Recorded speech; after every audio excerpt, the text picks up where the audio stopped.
Here is a hosepipe ban story that should not make sense. An allotment site in Kent. Every tap on the site dead. And it was not the water company that killed them under the hosepipe ban. Yet in London, during an earlier hosepipe ban, Thames Water rewrote its own rules so allotment veg could drink. Same country, opposite answers. So who actually decides whether your beans get water? I am Mickle. I drive buses in Belfast. There is a 9-word clause that settles most of it. Let's the small print. Let me open the case file. A post appears on the allotment forums. Water turned off on allotments. Kent, England. 7 words, and every plot holder in the country feels a chill. 43 upvotes, 34 comments. And here is the detail that matters. The water company had not marched in and shut anything. The site itself had turned off the supply, and the post never fully explains why. Now, if you do not rent a plot, let me explain the stakes. In parts of the UK, the waiting list for an allotment runs 3.5 to 6.5 years. Nobody queues 6 years for a hobby. You queue because you plan to eat what you grow. Spuds, beans, tomatoes. When the taps die in July, you are not losing a flower bed. You are losing dinners. I rent a plot myself, up the road from the house, and I can tell you exactly what that thread felt like. But here is the thing. The comments did not just rage. A few of them went digging through the water company rule books, and they surfaced one sentence. A sentence most gardeners have never read, and it decides whether your vegetables drink or go without. We will get to it. First, you need to know who actually holds the power over your taps.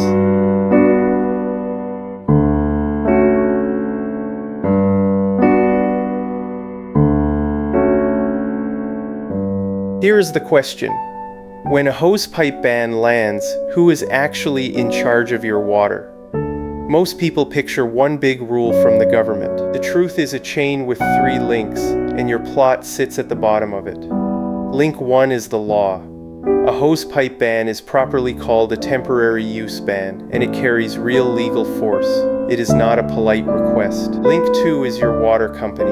The law lets each company write its own list of what is banned and what is spared, and those lists genuinely differ. 2 companies have read the exact same allotment question in opposite ways. Same law, same question, opposite answers, depending on which side of a boundary your plot happens to sit. Link 3 is the site itself. The committee or the council owns the taps and writes your tenancy agreement. And here is the part nobody warns you about. That 3rd link cannot overrule the ban, but it can go further than the ban, which is exactly what happened in Kent. As far as that thread could tell, no company had ordered it. The site shut its own taps. I drive buses for a living, so think of it this way. We can print whatever timetable we like at the depot. If the council closes the road, the bus does not run. Your watering plan is the timetable. The tap is the road.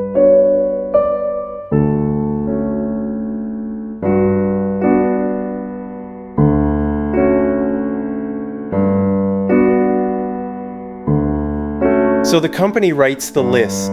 What does that list usually say about growing food?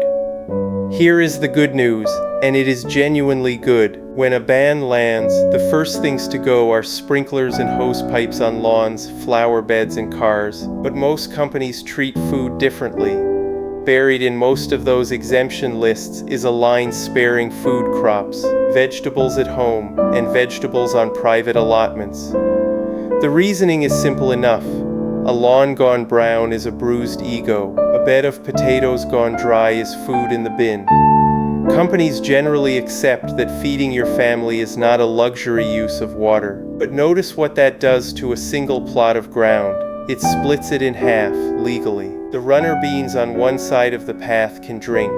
The dahlias on the other side cannot. Same soil, same tap, same gardener. The law walks down the middle of your plot with a clipboard, and before you relax, 2 warnings. Most is not all. Your company may read it differently, and only their list counts. And second, the exemption is narrower than it sounds. On the UK gardening forums, someone asked if everyone else was getting worried about the bans. The top reply was 2 words long. Nearly 300 people upvoted it. watering cans. That is the default. The exemption has a door, and that door has a key 9 words long. Here it comes. The sentence those Kent commenters dug out of the rulebooks.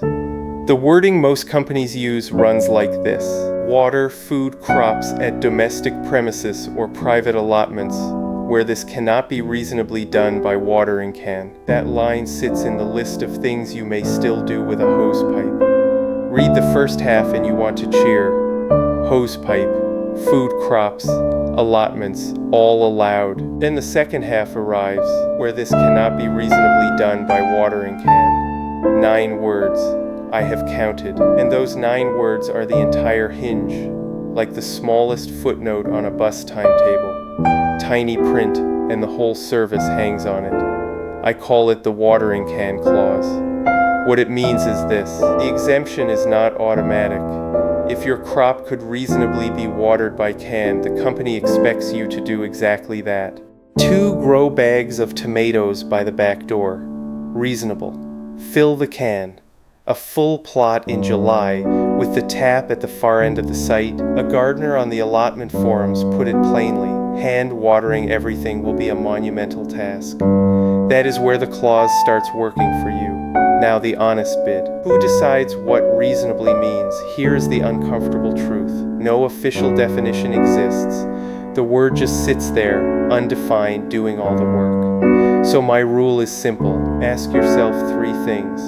How big is the growing? How far is the water? And what does your back say about carrying full cans across a field? If a reasonable neighbor would look at the job and call the can unworkable, the clause is on your side. But keep it defensible. Water the crops, not the whole plot, and nobody has an argument with you. Now for my favorite part of this story, because the list is not scripture, it is a document written by people, and documents can be rewritten. Proof. Cast your mind back to 2022, 4 summers ago, when Thames Water announced a hosepipe ban across its patch. The first version of their rules gave allotments nothing. Plot holders pushed back, complaints went in, and Thames Water changed the rules. Mid-ban, an update went out confirming that food crops on allotments were now exempt. You could hosepipe your beans, though the flower garden stayed on the banned list. Somebody posted the news on the allotment forums under the heading, "In case you missed it." Hardly anyone upvoted it, and it is still my favorite post from that entire summer. I do not know exactly what those complaints said. I know what they achieved. A water company with millions of customers looked again at its own list and rewrote it, because plot holders would not let the question drop. The people who queue 6 years for a plot did not win by shouting into the wind. They won by asking the right question of the right people. So if your company's list seems to have forgotten that allotments exist, do not assume the conversation is over. Ask the question in writing. The worst they can say is no, and they have said yes before.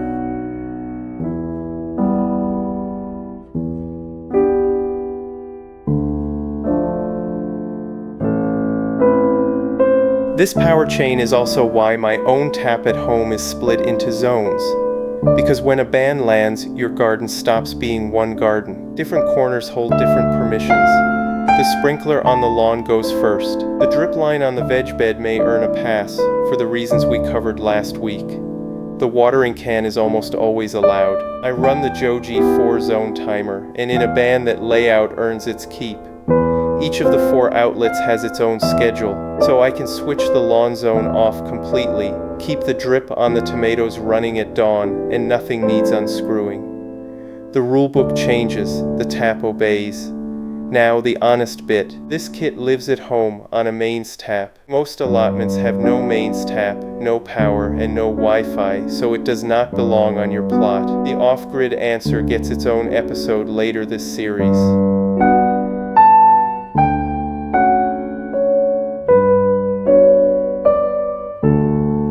Which brings us back to Kent, and the question that post really asked. What do you do when the tap dies anyway? You stop depending on the tap. First move, catch rain before you need it. A ban restricts mains water. Rain that lands on your shed roof is a different story, and collected rainwater is almost always still allowed, whatever else the list says. So get a butt under every roof on the plot, shed and greenhouse both. The old boys on our site start filling theirs in May while the rest of us are still admiring the weather. Some go further. Serious plot holders keep 1,000-liter tanks topped up all spring. Second move, make every can count. Water the roots, not the leaves, and do it in the morning before the sun takes its cut. Then trap what you poured. A few centimeters of mulch over damp soil slows evaporation right down. That is the cheapest water saving on the plot. Third move, triage. When water is short, you do not owe every plant an equal drink. Pots dry first, so they jump the queue. Anything swelling fruit, your tomatoes and your beans, drinks next. New plantings from this spring still have shallow roots, so they stay on the list. Established plants cope longest, so they wait. That is not neglect. That is what rationing looks like when you do it on purpose.